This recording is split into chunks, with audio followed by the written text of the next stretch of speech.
하나님의 크신 사랑이 여러분과 함께 하심을 믿습니다. 요즘 초등학교에서는 다양한 활동을 생동감 있는 그런 체험을 위해서 하곤 하는데요. 어떤 학교의 반에서는 애벌레를 키워서 나비로 그렇게 자라게 해서 날려보내는 일을 한다고 합니다. 그래서 아이들이 자기의 애벌레에게 이름을 붙이고 그러면서 애정을 담아서 키우는데요. 자, 여러분, 애벌레 징그러우면서도 또 이름을 붙이고 키우니까 또 귀여울 수 있을 것 같습니다. 그런데 한 번은 이제 번데기가 되어 나비가 되었는데 너무 힘들어 보이는 그런 이제 나비가 보이는 거예요. 그래서 선생님께서 햇볕을 쬐면 날개가 쉽게 펴는 것을 아시고 창가로 옮기려고 했죠. 그런데 매우 조심스럽게 집었는데도 그만 작은 상처가 나서 나비가 죽고 말았어요. 자, 이를 알게 된 아이들이 선생님을 향해 살이 나셨어요 라고 말을 하는 것이죠. 나비가 죽은 것은 안타깝지만 살이 난 것은 아니죠. 살생을 한 것이죠. 자, 나비가 날갯짓을 하기 위해서는 뜨거운 햇살을 받아야 합니다. 그래서 날개가 빨리 말라서 날아오를 수가 있어요. 그런데 스스로 날갯짓을 해야 합니다. 사람이 도와주고 하다 보면 오히려 날지도 못하고 그렇게 죽고 마는 것을 볼 수가 있습니다.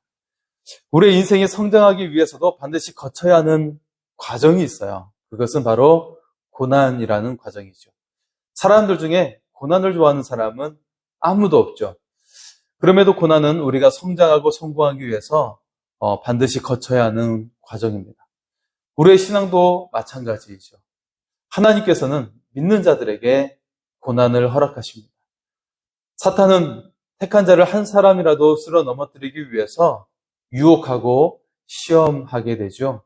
이 시험을 잘 통과해야 합니다. 인생에 어려움이 왔을 때 여러분 어떻게 하시겠습니까? 고난이 왔을 때 여러분은 어떻게 고난을 대하시겠습니까? 고난이 왔을 때 중요한 것은 고난 자체가 아니에요. 문제 자체가 아닙니다. 중요한 것은 고난을 어떻게 대해야 하는지 자세가 중요하죠. 우리는 머릿속으로는 너무나도 이 내용을 알고 있어요. 내가 고난을 대할 때 바르게 대하면, 바르게 자세를 취하면 이 고난을 이길 수 있다. 그런 생각을 우리는 머리로 생각을 하고 있죠. 하지만 이것을 실제로 우리가 실천하고 그리고 이겨낼 수 있어야 된다는 것입니다. 고난이 왔다고 낙심하거나 두려워해서는 안 되는 것이죠. 고난이 왔을 때 생각의 전환이 필요합니다. 고난 너머에 계시는 하나님의 계획을 보는 거예요. 그러면 능히 이 고난을 대하는 자세가 달라지는 거예요. 우리의 인식이, 우리의 생각이 달라지면 고난을 대하는 자세가 자연스럽게 바뀌어질 수가 있어요.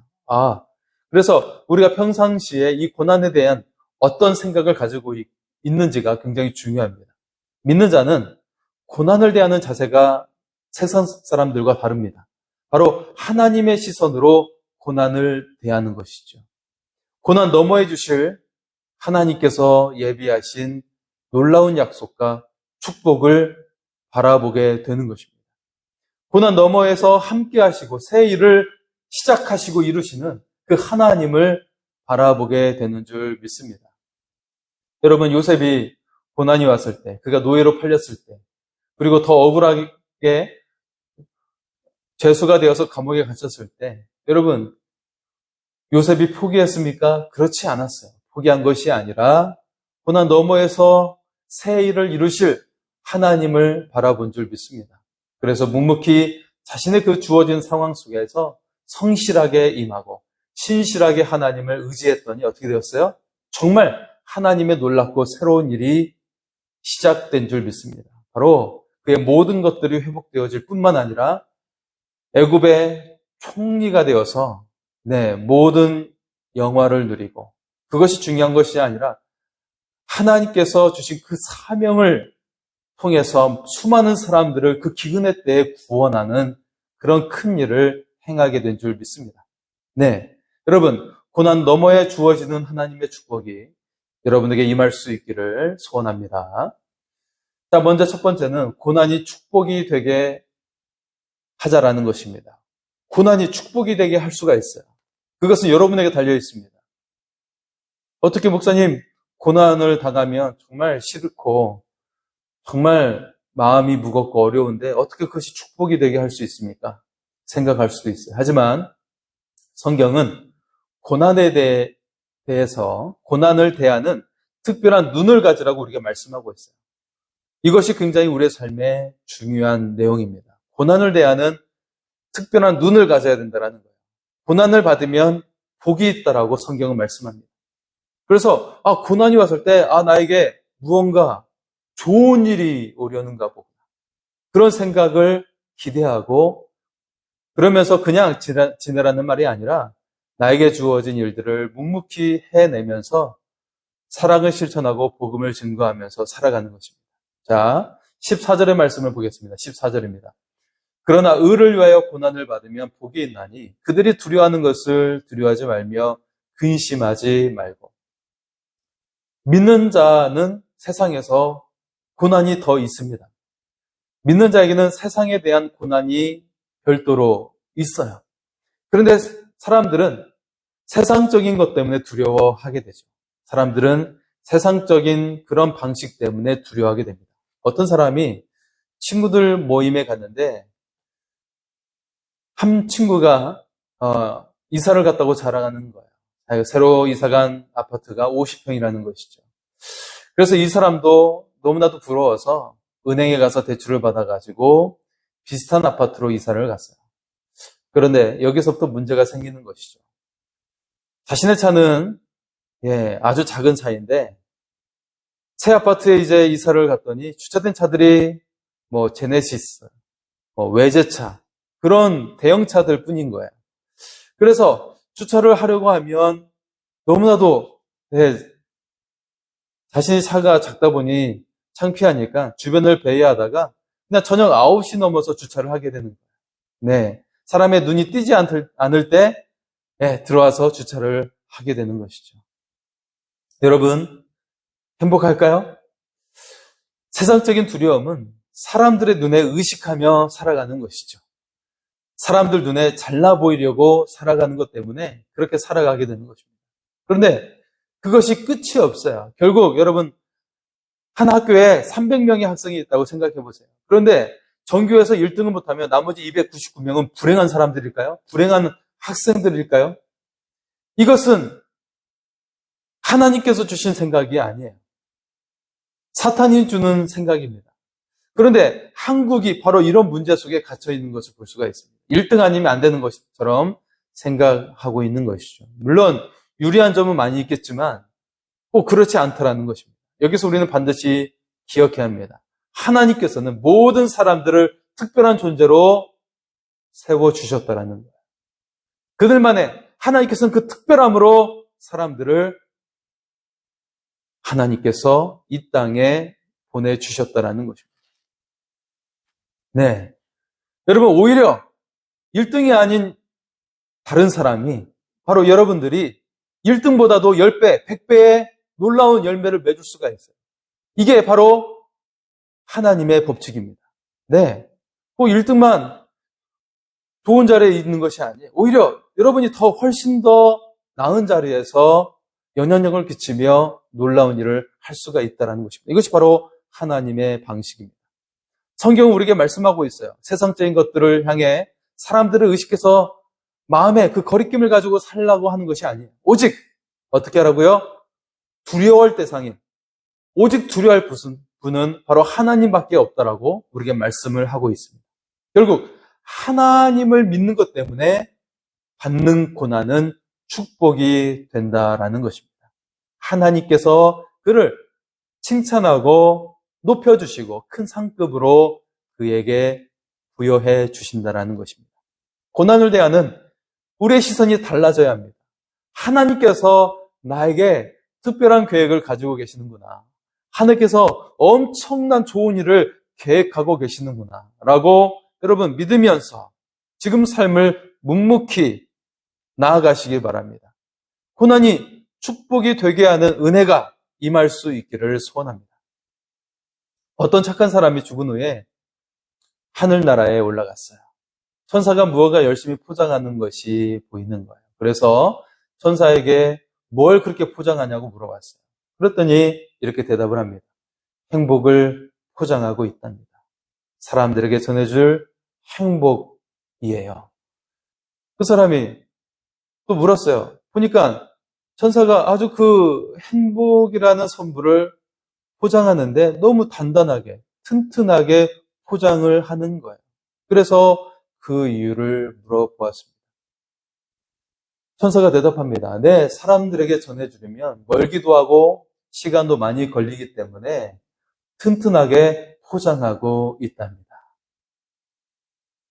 아, 그러셨군요. 그런데 그 포장지는 무엇으로 만들어졌나요? 물었어요.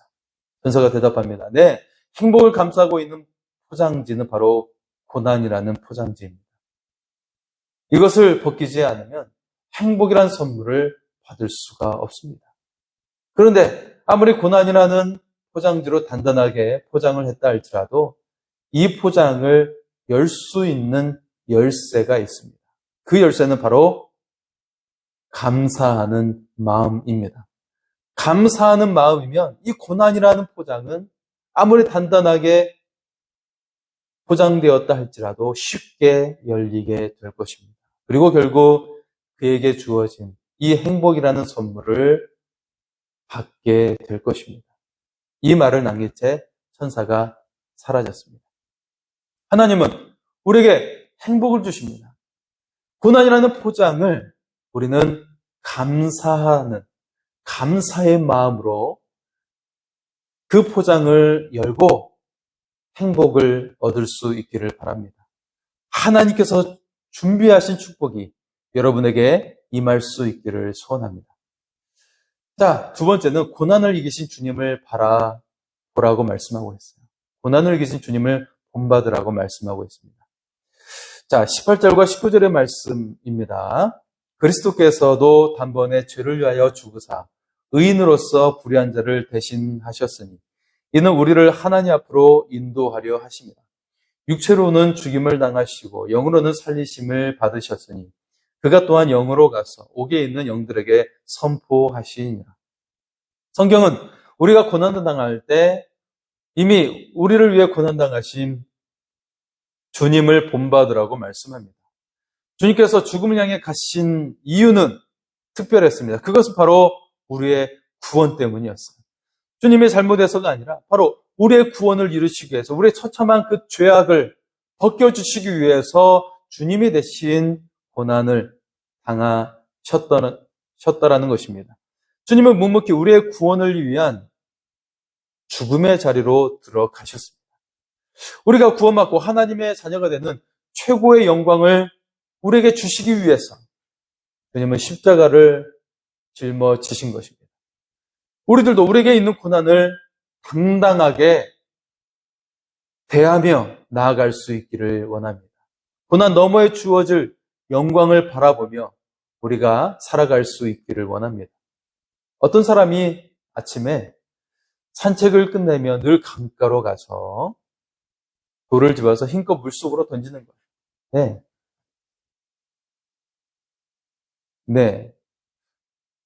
자, 그러면서 하루 일과를 시작하는 일을 반복하고 있었던 것이죠. 하루는 그의 친구가 그 행동이 궁금해서 물어봤어요. 여보게 자네는 아침마다 왜 쓸데없이 돌들을 주워서 깊은 강 속으로 던지는가? 그러자 그가 이렇게 대답을 합니다. 나는 돌을 던지는 게 아니라네. 아침마다 내 속에 있는 교만이나 이기심, 내 안에 쌓인 나의 죄들을 저 깊은 강물 속으로 던져버리고 하루를 가뿐하게 새롭게 시작하는 거라네. 우리도 우리 안에 있는 연약함을 던져버릴 수 있기를 원합니다. 내 마음속에 있는 연약함, 할 수 없다라는 마음, 인간적인 생각들, 그것들을 다 내어 던져버릴 수 있기를 원합니다. 그리고 주님과 함께 내게 주어진 그런 나의 사명, 그리고 고난을 감당하면서 주님께서 주신 그 영광을 바라보면서 우리가 살아갈 수 있기를 원합니다. 나에게 주어진 그 수많은 과제들, 그것들은 하나님께서 나에게 영광을 함께 나누고자 주시고 있는 것입니다. 그래서 내가 지금 어렵고 힘들다면 하나님께서 얼마나 나에게 큰 영광을 주시기 위해서 이러는가라고 기쁘게 여기면서 우리가 나의 주어진 이 삶을 기꺼이 우리가 감당해 나갈 수 있기를 소원합니다. 자, 그리고 마지막으로 세 번째는 주님의 권세와 능력으로 살아가라는 것입니다. 노아는 방주를 준비하면서 오래 참고 기다렸어요. 그동안 세상 사람들은 흥청망청했고 세상의 것들을 즐기며 살아갔죠. 그러면서 저 언덕 위에서, 산 위에서 방주를 짓고 있는 노아를 향해 막 손가락질하고 욕하고 그랬습니다. 결국 홍수의 날에 노아와 그의 가족만 구원을 받게 되었죠. 자, 여기서 또 한 가지 특별한 점이 있는데 그것은 노아의 가족이 타고 있는 이 방주, 그 안에 이 가족이 거하고 있는데 이때 비가 내리면서 이 가족이 세례를 받았다라는 것입니다. 그래서 구원을 잊게 되었다라는 것이죠. 하나님의 구원의 가족이 되었다라는 것입니다. 노아의 가족은 하나님의 권능의 손길에 의해서 그들은 살아남게 되었습니다. 예수 그리스도를 믿고 구원받은 우리들도 모두 같은 그런 존재입니다.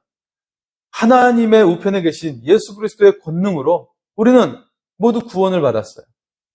또한 주님의 그 권능으로 우리도 살아가게 되는 거예요. 살아남게 되는 것입니다. 21절과 22절의 말씀을 보겠습니다.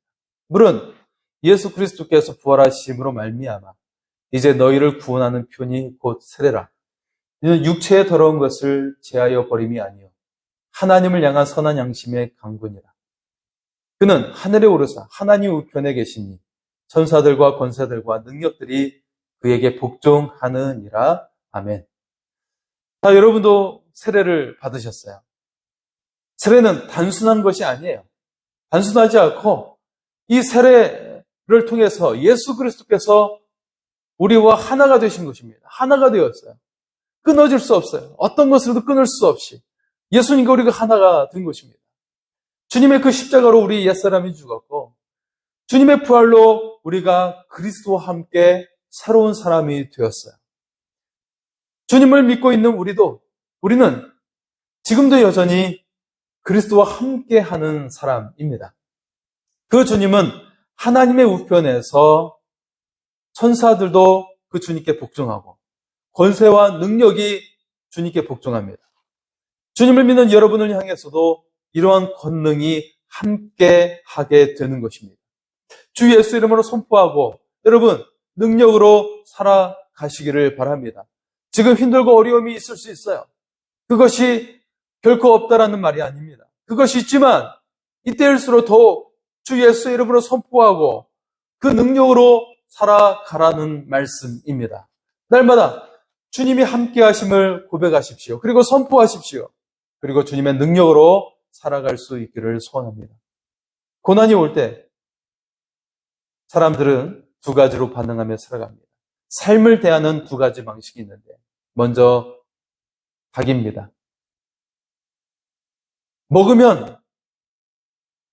먹지 않으면 살 수 없기 때문에 끊임없이 먹이를 찾기 위해 늘 땅을 바라보는 거예요.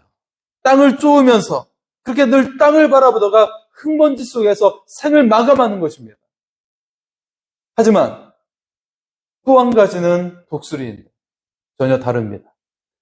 높은 하늘을 나르며 산을 보기도 하고 그리고 들을 보기도 하면서 멀리 있는 먹이를 향해 날아가 낚아챕니다. 높은 하늘을 누비면서 모든 새를 다스립니다. 뿐만 아니라 육지의 동물들도 독수리가 눈에 보이며 움츠려듭니다. 하나님을 의지하는 자는 닭이 아니라 닭처럼 땅에 그 흙먼지를 들추면서 살아가다가 흙먼지 속에 살아가는 존재가 아니에요. 하나님을 믿는 자, 하나님을 의지하는 자는 독수리가 날개치며 날아 오름 같을 것이며 새 힘을 얻으며 살아가게 될 줄 믿습니다. 그리고 이 세상을 주님과 함께 다스리면서 주님의 영광을 함께 얻게 될 줄 믿습니다. 여러분, 예수 그리스도를 믿음으로 선포하시기 바랍니다. 그리스도의 능력의 역사가 나타나 최후 승리를 얻는 여러분의 삶이 될 줄 믿습니다. 이 시간 주님을 같이 찬양하며 이 시간 기도하겠습니다. 하나님은 너를 지키시는 자,